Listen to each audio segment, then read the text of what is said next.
Vamos mudar de assunto, também de outro assunto pesado que envolve polícia e política. Estou falando do pedido de cassação do deputado Chiquinho Brazão, ele que é apontado como um dos mandantes da morte da Marielle Franco, vereadora, também acabou morrendo o Anderson Gomes, motorista. Isso deve acontecer apenas em abril, tá? Esse processo deve ser analisado apenas em abril. Vamos chamar a Carolina Nogueira, direto de Brasília, vai trazer mais informações sobre o andamento agora no Conselho de Ética, né, Carol? Bem-vinda, boa tarde para você.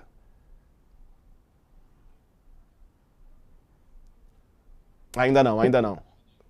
Ainda não, tá fechado. Tá fechado ainda o áudio. Vamos tentar mais uma vez. Boa Fala. tarde. Agora sim. Boa tarde, Carol. Agora sim. Boa tarde, gente.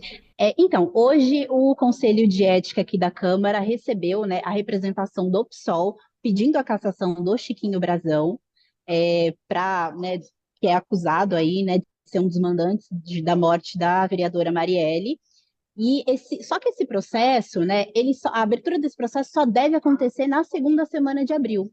Isso porque semana que vem vai ser uma semana esvaziada aqui na Câmara, né, por conta da janela partidária, os deputados estarão fora e não haverá nenhum trabalho, né?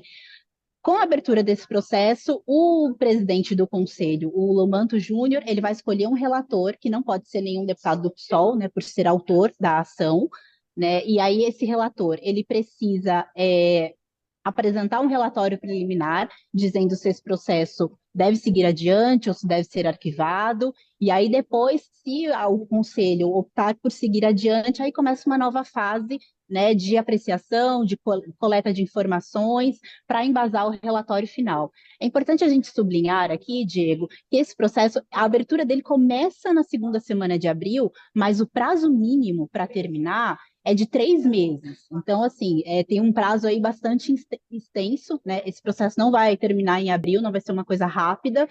É, Feito o relatório final, também vai ter que ser apreciado pelo Conselho de Ética e qualquer que seja a decisão precisa ser chancelada pelo plenário da Casa, né?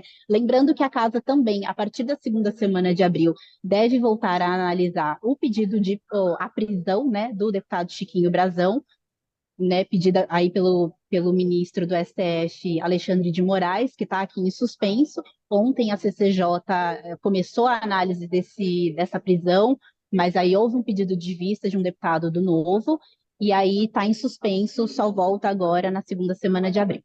É isso aí. Carol, obrigado pelas informações. Bom trabalho para você aí em Brasília. Obrigada.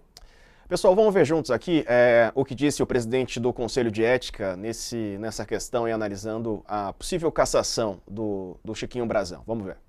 Caminhando hoje, recebi agora da Secretaria-Geral da Mesa, que está chegando, então chegando hoje, na semana que vem, a gente já convoca uma reunião.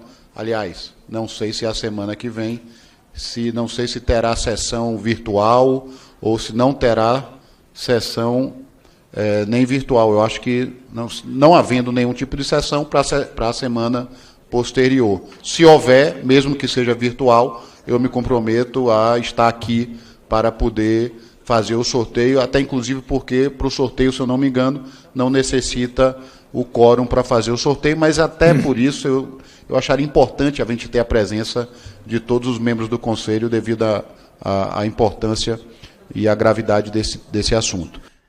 Sakamoto, bom, são duas frentes, né? Tem o Conselho de Ética analisando o mandato do Chiquinho e também tem a Comissão de Constituição e Justiça, primeiro analisando a prisão do Chiquinho, né? Referendando a decisão do Supremo.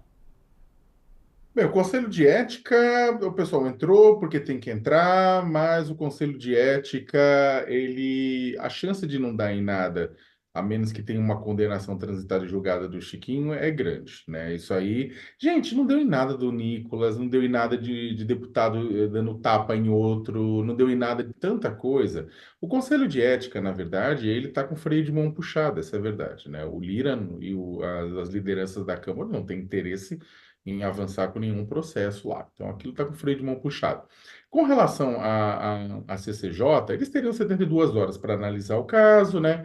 Agora, aí houve o pedido, né, lá do deputado do Novo, lá de Santa Catarina, falou que não está tendo muita pressa, está de afogadilho, né, calma. Então, discutiu-se a possibilidade do Lira puxar isso para ser discutido no plenário, e aí o Lira não vai fazer isso, vai esperar a CCJ, e aí tem uns dias agora de licença, ele que não vai ser chamado votação, não vai ser chamado à ordem do dia com presença obrigatória no plenário, porque o pessoal está indo para as bases para discutir filiação de vereador, considerando a janela partidária, então, né, vai ficar por isso mesmo, assim, durante um tempo, infelizmente. Infelizmente. Na verdade, a manobra, eu acho que tem várias pessoas interessadas nessa manobra. Tem parte tem, claro, deputados que estão defendendo o Chiquinho, né? Tem gente defendendo o Chiquinho, sim, tem gente defendendo o Chiquinho.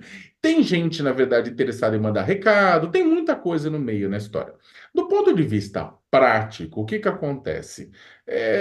O Chiquinho vai ficar preso, né? A defesa do Chiquinho poderia até aproveitando, olha, a Câmara não votou, né, pode entrar no Supremo e falar, por favor, pedir um habeas corpus para o cliente dele, a chance do Alexandre de Moraes deferir a soltura porque a Câmara não votou ainda, é a mesma chance do tal camelo passar pelo buraco de tal agulha. E aí o Alexandre de Moraes pode até levar a sua negativa para a discussão na turma, a turma também não vai liberar o Chiquinho. Chiquinho tem dinheiro, Chiquinho tem recursos, Chiquinho tem tudo para poder se escafeder e a gente não ficar mais sabendo do Chiquinho. Mete uma peruca nele, desaparece no mundo e aí, ó, bau, bau. Então, o que que acontece? Ele, né, ele não vai, então o Supremo não vai liberar, né? E ele vai ficar, vai continuar e vai ser mantido preso. Fica aquela coisa que a Câmara poderia julgar, mas aí a Câmara fala, olha, porque também não está querendo mostrar que é fácil prender um deputado, né? Que não é fácil chancelar a prisão de um deputado. Mas é o seguinte, na minha avaliação, na hora que isso for a plenário, é muito difícil não chegar aos 257 votos. Porque é o seguinte, foi um crime que repercutiu nacionalmente, internacionalmente, envolvendo uma mulher negra, ativista, conhecida, sabe, uma política, uma pessoa querida, assim. Então, o que acontece é que se alguém votar contra, isso aí pode ser cobrado nas eleições dessa pessoa. O pessoal tem medo. É um caso de repercussão nacional, né? O máximo que a pessoa pode fazer é não aparecer, né? Só que a votação pode ser inclusive remota, o que dificulta a justificativa do que, putz, eu não estava lá no dia.